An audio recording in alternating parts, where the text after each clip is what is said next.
السلام علیکم ورحمۃ اللہ وبرکاتہ۔ آسان درس قرآن بینام الرحمن میں آپ لوگوں کا خیر مقدم ہے۔ اب انشاءاللہ ہم لوگ شروع کرنے جا رہے ہیں ویڈیو نمبر 78، سورہ توبہ، سورہ نمبر 9، پارہ نمبر 10 اور آیت نمبر 25 سے آگے۔ چلیے شروع کرتے ہیں اللہ تعالیٰ کا نام لے کر کے۔ مکہ فتح ہو جانے کے بعد آپ صلی اللہ علیہ وسلم کے پاس 10,000 کا لشکر تھا۔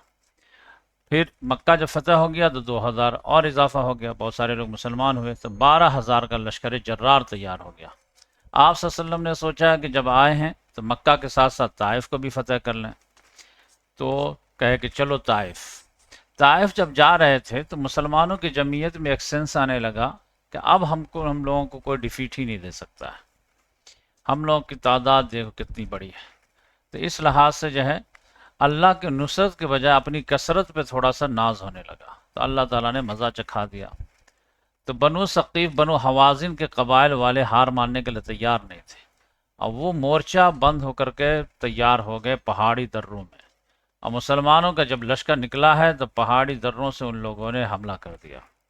مسلمانوں کی جمعیت تتر بتر ہو گئی یہاں تک۔ آپ صلی اللہ علیہ وسلم بھی گھیرے میں آ گئے تھے۔ آپ صلی اللہ علیہ وسلم جو ہے وہیں پہ تاریخی جملہ گئے تھے، انا النبی لا کذب انا عبد المطلب، میں نبی برحق، اس میں کوئی جھوٹ نہیں ہے، میں عبد المطلب کا پوتا ہوں، میں میدان نہیں چھوڑ سکتا۔ اور پھر جو ہے للکارے ہیں، آواز دیے ہیں صحابہ کرام کو، تو پھر کسی طرح پلٹ کر کے آئے ہیں، اور پھر جو ہے دشمن کو شکست فاش دیے ہیں۔ اور قرآن پڑھیں گے تو پتہ چلے گا اللہ تعالیٰ نے غیبی مدد کی ہے، یعنی بالکل کریٹیکل لا کر کے پھر اللہ تعالیٰ نے احساس دلایا کہ اگر اللہ کی مدد نہ آئے تو تمہاری کثرت کچھ نہیں کر پائے گی، چند تیر اندازوں سے بھی جو ہے بھاگ جائے گی۔ تو اصل چیز جو ہے وہ اللہ کی نصرت ہے۔ لقد نصرکم اللہ، یقیناً یقیناً اللہ نے مدد کی تم لوگوں کی، فی مواطن کثیرہ، بہت سی جگہوں میں اللہ تعالیٰ نے تم لوگوں کی مدد کی ہے، بدر میں، احد میں، خندق میں، اور یوم حنین، اور خاص طور سے حنین کے دن، اذ اعجبتکم کثرتکم، جبکہ تمہیں خوش فہمی میں ڈال دیا تھا تمہاری کثرت نے، افلم تغن عنکم شیئا، چنانچہ وہ نہ کام آئے تمہیں کچھ بھی وہ کثرت، وضاقت علیکم الارض، زمین تنگ ہو گئی تھی تم لوگوں پر، بما رحبت، کشادگی کے باوجود، ثم ولیتم مدبرین، تم لوگ پیٹھ دکھا کر کے بھاگ گئے تھے۔ تو یہ اللہ تعالیٰ نے کہا کہ یہ حنین کو یاد کرو، حنین کو۔ پھر کیا ہوا تھا؟ ثم انزل اللہ سکینتہ علی رسول، پھر اللہ تعالیٰ نے نازل کیا اپنی سکینت کو علی رسول، اپنے رسول پر، وعلی المؤمنین، اور مومنین پر، وانزل جنودا لم تروہا، اور اللہ تعالیٰ نے نازل کیا ایسی فوجیں جسے تم نہیں دیکھ پائے، فرشتوں کی فوجیں آئے تب جا کے معاملہ سب۔ وعذب الذین کفروا، اور اللہ تعالیٰ نے عذاب دیا ان لوگوں کو جنہوں نے کفر کیا تھا، وذالک جزاء الکافرین، کافروں کی یہی جزا ہے۔ تو یہ اللہ تعالیٰ نے بار بار کہا، ادھر سے دھیان نہیں ہٹنا چاہیے۔ ثم یتوب اللہ من بعد ذلک علی من یشاء، پھر اللہ تعالیٰ نے نظر کرم کیا اس کے بعد جس پر چاہا، واللہ غفور رحیم، اللہ تعالیٰ غفور ہے، رحیم۔ اب اللہ تعالیٰ نے اصول دیا، یا ایھا الذین آمنوا، اے لوگو جو ایمان لائے ہو، انما المشرکون نجس، مشرکین جو ہیں وہ معنوی لحاظ سے نجس ہیں، لہذا فلا یقرب المسجد الحرام بعد عامہم ھذا، لہذا اس سال کے بعد وہ مسجد حرام کے قریب نہ آئے۔ یعنی آپ سمجھ جائیے کہ 9 ہجری کا معاملہ ہے، تو 8 ہجری رمضان میں تو سمجھے کہ مکہ فتح ہو گیا ہے، لیکن رمضان، شوال، ذوالقعدہ، ذی الحجہ میں پھر جب حج آیا تو مسلمان اور غیر مسلم کافر سب لوگ مل کر کے حج کی، یہاں تک کہ پورا کنٹرول بھی جو تھا حج کا انتظام انصرام وہ انہی کے ہاتھوں میں رہنے دیا، زیادہ ٹچ نہیں کیے۔ 1 سال کے بعد 9 ہجری میں بھی جو ہے دونوں کو الاؤ رہا، مسلم بھی آ سکتے ہیں، غیر مسلم بھی آ سکتے ہیں، بس ایک چینجز آپ صلی اللہ علیہ وسلم کر دیے کہ انتظام و انصرام اپنے ہاتھ میں لے لیے، اور امیر حج بنا دیے تھے حضرت ابوبکر صدیق رضی اللہ تعالیٰ عنہ کو۔ اور پھر جو ہے بعد میں جو ہے یہ سورۃ توبہ کی 6 آیت نازل ہوئی تو علی رضی اللہ تعالیٰ عنہ بھیجے کہ جا کر کے اور آپ عرفہ کے دن جو ہے اس کو سنائیے گا، کیونکہ آپ صلی اللہ علیہ وسلم کے قریبی رشتہ دار ہی سنا سکتے تھے، اتنا خطرناک جو میسج۔ تو یہاں پر اللہ تعالیٰ نے کہا یہ 9 ہجری میں جو آگے آ گئے اب اس کے بعد جو ہے یہ لوگ نہیں آنے چاہیے حج کے لیے، کیوں؟ یہ لوگ ناپاک ہیں۔ اب لوگوں کو لگ رہا تھا کہ نہیں یہ آتے ہیں تو خرید و فروخت کرتے ہیں، ٹورزم بڑھتا ہے، یہ ہوتا ہے تو پیسہ آتا ہے۔ اللہ تعالیٰ نے کہا وَإِنْ خِفْتُمْ عَيْلَةً فَسَوْفَ يُغْنِيكُمُ اللَّهُ مِنْ فَضْلِهِ، اگر تم لوگوں کو ڈر ہے مفلسی کا تو ان قریب اللہ تعالیٰ غنی کر دے گا تم لوگوں کو اپنے فضل، اگر انشاءاللہ، اگر اللہ نے چاہا۔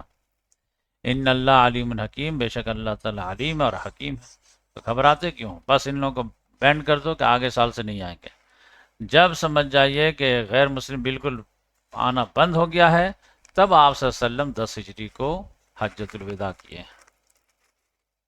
اب اللہ تعالیٰ نے فرمایا قاتل الذین لا یؤمنون باللہ ولا بالیوم الآخر، قتال کرو ان لوگوں سے جو ایمان نہیں لاتے اللہ پر، ولا بالیوم الآخر، ان آخرت کے دن پر، ولا یحرمون ما حرم اللہ ورسولہ، اور نہ یہ حرام قرار دیتے اس چیز کو جسے اللہ اور اس کے رسول نے حرام قرار دیا، ولا یدینون دین الحق من الذین اوتوا الکتاب۔ تو یہ تو سمجھے کہ جزیرہ نما عرب کے عربوں کے لیے تھا کہ ان سے تو قتال کرتے رہنا ہے، کیوں؟ یہ شریعت کو نہیں مانتے، اللہ اور اس کے رسول نے جس کو حرام کر دیا اس کو کہتے ہیں یہ جائز ہے، ایسے کیسے ہوگا؟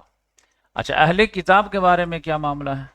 تو اللہ تعالیٰ نے کہا ولا یدینون دین الحق، اور وہ لوگ قبول نہیں کرتے دین حق کو، من الذین اوتوا الکتاب، ان لوگوں میں سے جنہیں کتاب دی گئی ہے ان سے بھی قتال کرو، حتی یؤتوا الجزیہ، یہاں تک کہ وہ لوگ جزیہ دیں، ان یدن، اپنے ہاتھ سے، وہم صاغرون، اس حال میں کہ وہ چھوٹے بن کے رہیں، سیکنڈ درجے کے شہری بن کے رہیں۔ اللہ رسول کی حکومت ہے، وہ اللہ رسول ہی کو نہیں مانتے تو پھر ان کو جو ہے فل رائٹس کیسے مل پائیں گے؟ جو باغی رہتا ہے اس کو کیا فل رائٹس دیے جاتے ہیں کہ اس کے لمیٹڈ رائٹس رہتے ہیں؟ تو یہ اللہ تعالیٰ نے کہا کہ یہ جو ہے اہل کتاب کے لیے 3 آپشن ہیں، یا تو لڑائی میں آ جائیں، یا جزیہ دے کر کے جو ہے جان بچائیں، یا پھر جو ہے یہاں سے اسلام قبول کر لیں، یا پھر لڑائی کریں۔ اب مشرکین مکہ کے لیے تو بس یہ تھا، یا تو اسلام قبول کرو یا پھر جنگ کرو، کوئی مسئلہ نہیں۔ وقالت الیہود عزیر ابن اللہ، یہودیوں نے کہا عزیر جو ہیں وہ اللہ کے بیٹے ہیں۔ وقالت النصارى مسیح ابن اللہ، نصارہ نے کہا مسیح جو ہیں وہ اللہ کے بیٹے ہیں۔ اب یہ لوگ اپنے اپنے طرف سے لگا دیے۔ ذالک قولهم بافواہہم، اللہ تعالیٰ نے کہا یہ ان کی قول ہے، ان کے منہ کی باتیں ہیں، حقیقت سے ان کا کوئی تعلق نہیں ہے۔ یضاہون قول الذین کفروا من قبل، یوں مشابہت کرتے ہیں، یہ نقل کر رہے ہیں ان لوگوں کی قول کو جنہوں نے کفر کیا تھا اس سے پہلے۔ یعنی یونانی فلسفہ میں جو ہے ٹرینیٹی کا عقیدہ تھا، وہ لوگ کہتے تھے اللہ ہمیشہ سے، مادہ ہمیشہ سے، روح ہمیشہ سے، یہ ان کے یہاں فلسفہ تھا۔ یعنی اللہ تعالیٰ نے کسی چیز کو پیدا نہیں کیا، اللہ مادہ پہلے ہی سے ہے، زمین پہاڑ یہ سب پہلے ہی سے ہے، اور روح اس میں، بس اللہ تعالیٰ نے کیا کیا، روح کو مادے سے میں ملا دیا اور یہاں سلسلہ شروع کر دیا، بقیہ یہ سب میٹیریل پہلے ہی سے تھا۔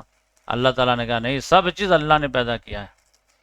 اب یہ عیسائی لوگ کیا کیے کہ اسی کا نقل کر لیے، اللہ تعالیٰ کی جگہ پہ اللہ تعالیٰ کو رہنے دیے، اور مادہ کی جگہ پہ مریم علیہ السلام کو ڈال دیے، روح کی جگہ پہ جو ہے عیسیٰ علیہ السلام کو ڈال دیے۔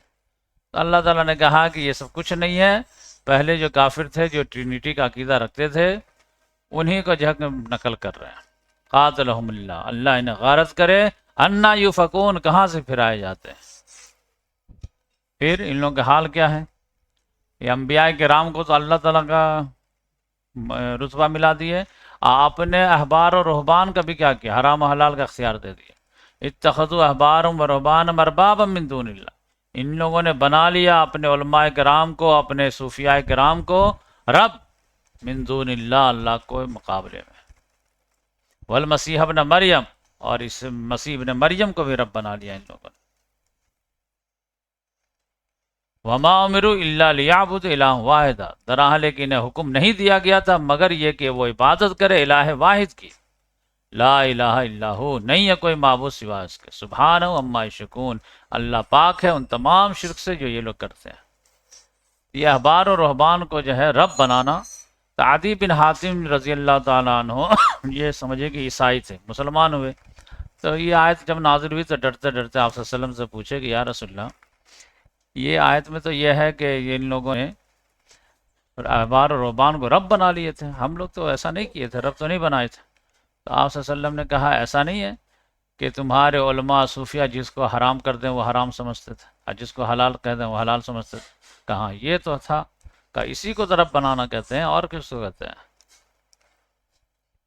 پھر اللہ تعالیٰ نے فرمایا یریدون ان یطفئوا نور اللہ بافواہہم، یہ لوگ چاہتے ہیں کہ بجھا دیں اللہ کے نور کو اپنے منہ کے پھوکوں سے، لگائے بجھائے سے لڑائی وڑائی کرا کر کے فنش کرا دیں۔ یہ سمجھے کہ یہود کی طرف اشارہ ہے۔ یہ لوگ مرد میدان نہیں تھے، مرد میدان مکے والے تھے، وہ آگے لڑتے تھے، فائٹ کرتے تھے، مرتے تھے، مارتے تھے، لیکن یہود میں یہ ڈیرنگ نہیں تھی، لگائے بجھائے یہاں پہ اس کو سلگا دیے، اس کو سلگا دیے، قریش کو آگ لگا دیے، تو غطفان کو لے آئے۔ اللہ تعالیٰ نے کہا ان کی چال یہ ہے کہ یہ تو اللہ کے نور کو پھکانا چاہتا اپنے منہ کے پھوکوں سے۔ آج دیکھیں میڈیا کے ذریعے سے یہاں پہ جو ہے ویپن آف ماس ڈسٹرکشن ہے، تو یہاں پہ کیمیکل ویپن ہے، تو یہاں پہ یہ ہے وہ ہے۔ وَيَابَ اللَّهُ إِلَّا أَن يُتِمَّ نُورَهُ، اللہ تعالیٰ نے انکار کر دیا ہے سوائے اس کے کہ وہ پورا کرے گا اپنی نور کو۔ وَلَوْ كَرِهَ الْكَافِرُونَ، گرچہ کافروں کو کتنا ہی ناپسند۔ کیوں؟ هُوَ الَّذِي أَرْسَلَ رَسُولَهُ بِالْهُدَىٰ وَدِينِ الْحَقِّ، وہی اللہ ہے جس نے بھیجا اپنے رسول کو الہدا کے ساتھ، یعنی قرآن مجید کے ساتھ، ودین الحق، اور نظام شریعت کے ساتھ، لیظہرہ علی الدین کلی، تاکہ اسے غالب کر دے تمام دین پر پورے کے پورے، وَلَوْ كَرِهَ الْمُشْرِكُونَ، گرچہ مشرکوں کو کتنا ناپسند۔ تو یہ آپ صلی اللہ علیہ وسلم کا بعثت مقصد ہے۔ اب اللہ تعالیٰ نے فرمایا یا اب رہنے دیتے، نماز کا ٹائم ہو گیا، پھر آتے ہیں تو پھر